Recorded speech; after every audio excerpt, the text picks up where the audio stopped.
Hey guys, thank you so much. Thank you so much for tuning into my channel. So today I'm going to give a quick video on how we can manifest with just a pen and a paper. That's right, with just some of this and one of these. And guess what? It can be any kind of pen you want to use. Doesn't matter the color. Doesn't matter if it's just a marker, a highlighter, eyeliner, pencil. I don't care what it is, as long as it can record. That's the main thing. Okay, so I'm going to show you how to manifest your dream life. Manifest a job, manifest a man, a woman, your significant other. I don't know what's most important to you. Whatever it is that you think about all day, you visualize it, you can feel it, almost taste it and touch it. That's what we're going to talk about today, how to manifest that. And guess what? I made it really easy for you. I have a list. Okay, so 7 ways. And guess what else? I'm going to give them to you right now. So you don't even have to wait to the end of the video. However, if I give it to you right now, all I ask for you to do is just like, share, and subscribe to this video like right now. And guess what? If you have some pointers, advice, 2 cents that you would like to give to me right now, I am fully receptive of that. Okay, drop it in the comments. Let me know what you think. But I got you 7 ways right now that you can manifest with just a journal and a pen. 1 second. Sit down. My daughter's in here. All right, so yes, so the spoken word is very powerful, but not only the spoken word, but just the word period. And sometimes you got to get it out of your head and put it down on paper. So that's what we're going to talk about today. 7 ways that you can manifest with just a journal and a pen. Okay, first way is you want to relax. See, gather yourself. See how that took me a little minute because I'm on like 9 maybe, no 10. But you see how my energy is high. Sometimes you just got to relax, okay? So you want to relax. That's the first step, okay? The second step is to consider your options. Consider your options. You want to manifest, but before you get to writing, you want to think about your options, right? That's the second thing to do. Consider your options. Third thing you want to do is record the positive aspects. When you are thinking about your options, you're going to have some negative things that come up, some positive things. Right now, we're going to focus on the positive. Record it. Write it down. What are the positive aspects of what it is that you want to manifest, okay? What are the things about it that just make you feel good? Record it, okay? Fourth thing you want to do is you want to acknowledge the negatives. Acknowledge them. I didn't say give full power to them or anything like that, but we do want to acknowledge that as we were sitting here brainstorming and thinking about considering our options, some negatives did come up. Acknowledge them. That's about it, okay? You just want to acknowledge what those thoughts are, all right? Because they're present, and you need to know that. You need to be aware of what are the things that might be a potential obstacle, but an obstacle is an opportunity, right? Acknowledge them. Fifth thing you want to do is you want to heal, okay? It's one thing to acknowledge these things, but there's a healing process that comes along with it. And if you stick around to the end of this video, but first like, share, or subscribe, and I'm going to get into it later on and tell you exactly how we can heal, or just some ideas and suggestions that might be helpful to you. All right, so 6th thing you want to do. We on number 6. There's only 7, so we're almost done. Stick around. Go ahead, drop a like, subscribe. Y'all know y'all want to. This is good, right? Okay, 6th thing you want to do, you want to express gratitude. Express gratitude now, though. That's key, right now. Like not how grateful you will be when you manifest with your pen and your paper, your journal. But you want to express gratitude right now, because the very seed, the very thought of manifesting should make you feel something. It should make you feel a way. You should feel grateful right now for even having the inclination, the seed, the desire to manifest. Be grateful. What can you appreciate right now? Because your now does create the future. 7th thing you want to do, you made it all the way to number 7. Yes, 7th thing you want to do to manifest with just a pen and a journal is you want to repeat that gratitude, that letter, that expression of gratitude every day. Just repeat it. That's all you got to do. If you write down how grateful you are, if you write it in a letter, if you put it in a paper, put it on a picture, if you put it in a song, put it in a poem, whatever you do, you want to repeat that every day. And those are 7 ways. 7. 1, 2, 3, 4, 5, 6, 7 ways. Seven ways that you can manifest with just a journal and a pen, and keep that before your thoughts. Keep that imprinted on your subconscious mind, okay? And that's how we're going to manifest with just a pen and a paper. So I hope that was helpful to you. All right, now if you've stuck around to the end, let's get a little bit further in detail about some ways that we can relax, right? Because relax is easy to say, easier said than done, right? When you have so many things on your mind, so many ideas, so many things that you want to nurture and manifest, what is relaxation? Well, relaxation could be as simple as stopping and just breathing. Let's breathe, Just breathe, take your time, relax, monitor your breath. You know what I'm saying? That's relaxation.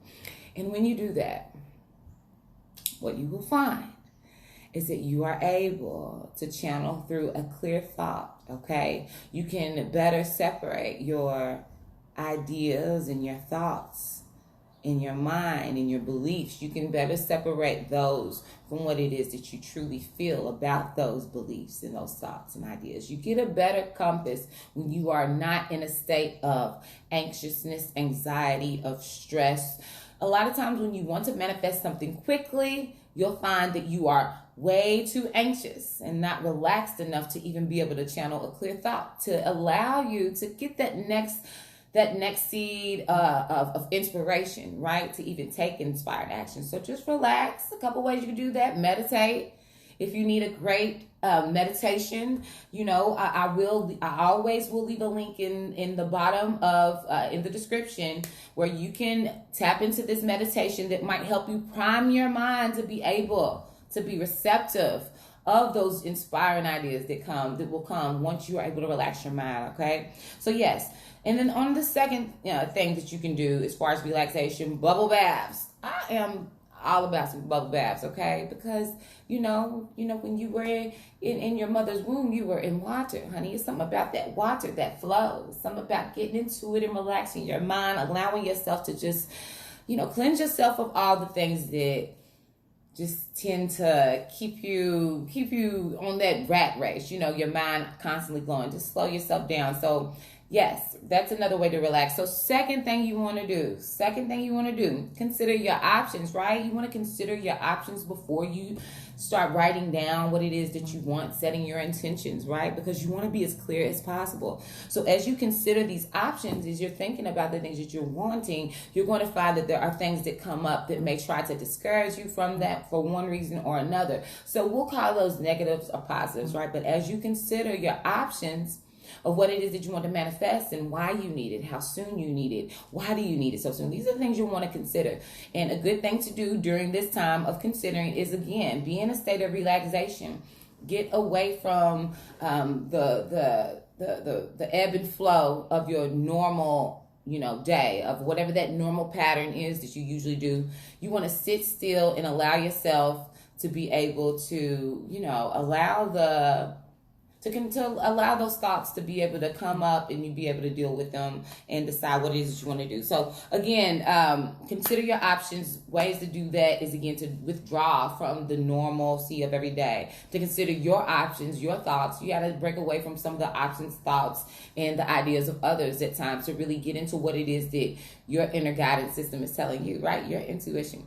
All right, and then the third thing, as far as recording the positive aspects, you can record that in any way that works for you. Some people are better at, they literally want a pen and paper to write down those things. Some people would rather paint.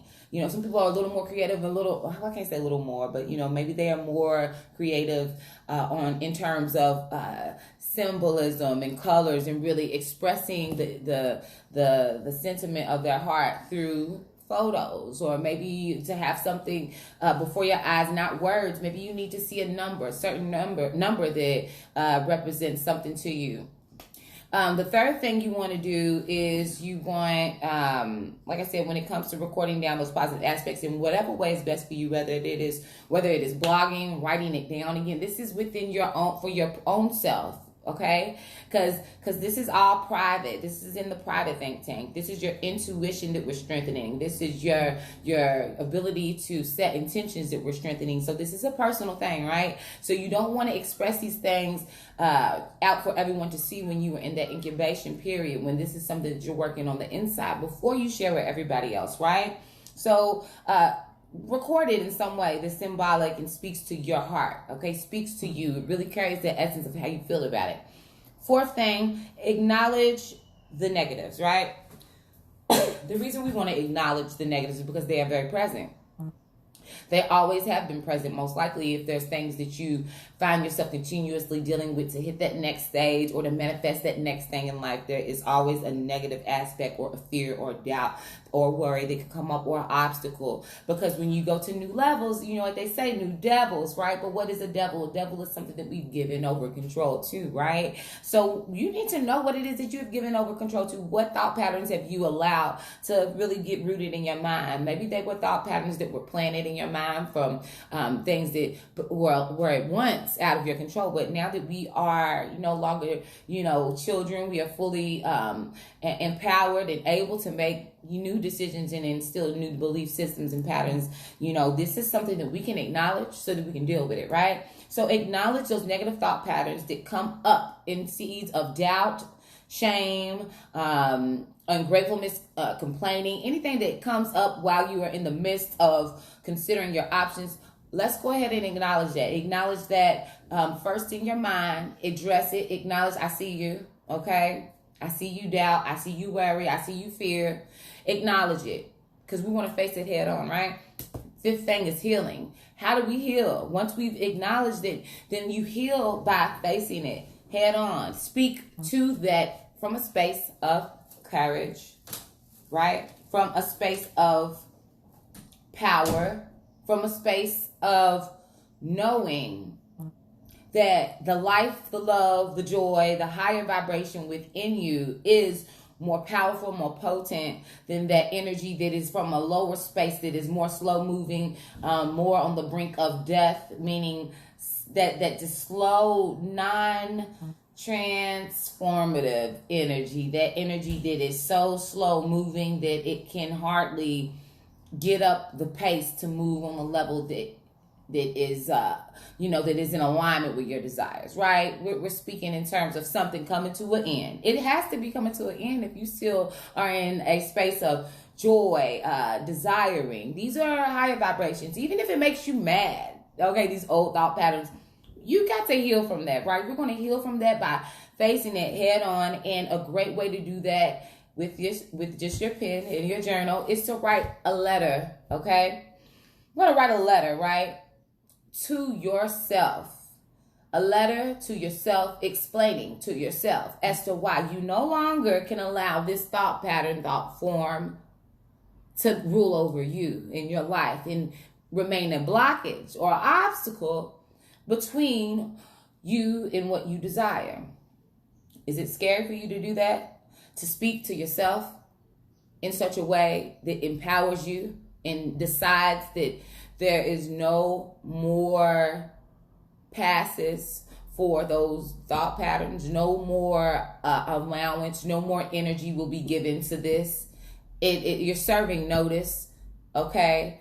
Making sure that when that old part of you, okay, when that old part of you steps up and says, hey, but this is what is going to stop us from moving forward, you go ahead and write that letter. This is healing. Write that letter to yourself and explain, this is why fear can no longer rule in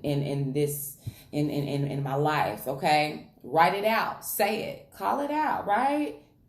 If that is something that you have a hard time conceptualizing, even thinking about, then that in itself is indicative of the fact that you need to go ahead and write that letter and express why you no longer are comfortable in that space. And if you are comfortable in that space, you will find it difficult to write this letter, but that is okay. But the minute you write that letter, you need to do something symbolically for your mind, your subconscious, to know and be in agreement with the fact that you've served notice, that you face that, and that it can no longer journey with you moving forward, right? That's the healing, okay? So when you get that letter, you want to rip it up, okay? It's a mini, itty bitty little pieces. Shred it, do something with your hands. You want to set it on fire. I like fire. Maybe you might want to set it on fire. Maybe you might be a flush it down the drain, flush it down the toilet where all the rest of the toxins go type person. That might feel better to you to actually hear that toilet flush and release it with the rest of the waste. Okay. Whatever you need to do, get rid of it. Destroy it. Not only in thought, but in action. Okay? All right. So we're going to go ahead and listen. If you want to know why we do these things, drop a comment. Ask me what does all that mean? Like, is that just a superstition? If you want to know where I get these ideas from, drop a comment and we'll discuss it a little further, okay? But these are ways we're going to subconsciously train. We're going to train our subconscious to know what we are moving forward, with the energy that we're moving forward in, okay? And what energy can no longer move with us, okay? All right, so the sixth thing, right? Express gratitude. Express gratitude. After you've done that, you've handled that business, okay? Because before you can go on to the next, you got to handle that business. You know, you don't need something keep coming up, interfering with what you're intending to do. But we handled it. But once we handle it, let's go ahead and express gratitude now for the fact that in spite of all that we've been through, all that we've had to overcome, we are still very much grateful for the journey and where we are right now today, because on today we are still planting seed for a brighter now, a brighter tomorrow, right? And the seed in itself it carries an essence that you should be grateful for. Be grateful for a sound mind, to create a sound mind, to be inspired, wanting to influence and impact and make a difference. These are things to be grateful for, okay? The desire in itself, the sound mind in itself, faith in itself, right? That hope for the substance of things unseen, okay? With evidence unseen, okay? Hope for things unseen, evident. You know the thing. You know faith. Faith is the evidence. Faith is the substance of things hoped for and evidence not seen. Y'all know what I'm talking about. Listen, faith. I can't put your finger on it. I can't put the words can't describe, but what it is, you feel it before you actually can feel it with your five senses. Okay. All right. Seventh thing that you want to do after you've expressed gratitude with this pen and this paper, write that letter to yourself. Your future self right now. It's talking about how grateful and glad you are for the manifestation of what you can already see in your mind and feel so clearly. You know it's for you. Express that gratitude, and the seventh step is to repeat that every day. Some way, shape, form, or fashion, you should be watering that seed that you've planted, whether it is by way of affirmation, affirming, yes, I am prosperous, I am healthy, I am rich, I am wealthy, my children, everything that they desire, they have, my children are, they do not, I don't even like to say do not in any affirmation. You want to just affirm what it is. My children, their love overflows, they are influential, they are courageous, they are bold, they are vibrant, they are protected. Whatever it is, you want to affirm that every day. Put a little water, water that seed. You don't give the increase, but you do participate in nurturing that thing. It's your responsibility. It's your baby, right? It's your intention. It's what you believe. And never, ever, ever let those seeds of doubt come back and, root themselves in what you've taken the time to plant and to cultivate and to nurture, okay? If you've done away with it, then you should easily recognize it when those when those thoughts come back up. And that right there is a symbol that you are transformed and changed, okay? If things that used to feel comfortable no longer feel comfortable, then I say you're doing a great job and keep up the good work. And if you can differentiate the two, you're doing a good job, keep up the good work. But guess what? It's a lifestyle, right? Keep doing it habitually until it feels like the new normal. We know all about that, right? All right. Well, I hope this was beneficial to you. I hope it was helpful to you. And now that you have set new intentions and you've made it clear what your goals are and what those obstacles are, we want to see those obstacles now as opportunities. So that's what I'm encouraging you to do, is to see your obstacles as opportunities. And if you thought that this video was helpful, make sure you check out my playlist. I have some other things that will strengthen your intuition, right? Different creative ways, mind hacks that you can really strengthen your intuition and be able to recognize those signs and symbols when God, the creator, the universe, is giving back to you what it is that you've planted seeds for. It's reciprocity, right? So check out some of my other videos if this was interesting to you and you found it helpful. And until the next time, have a great, blessed day, and continue to create and be inspired and influence and change the world one thought at a time.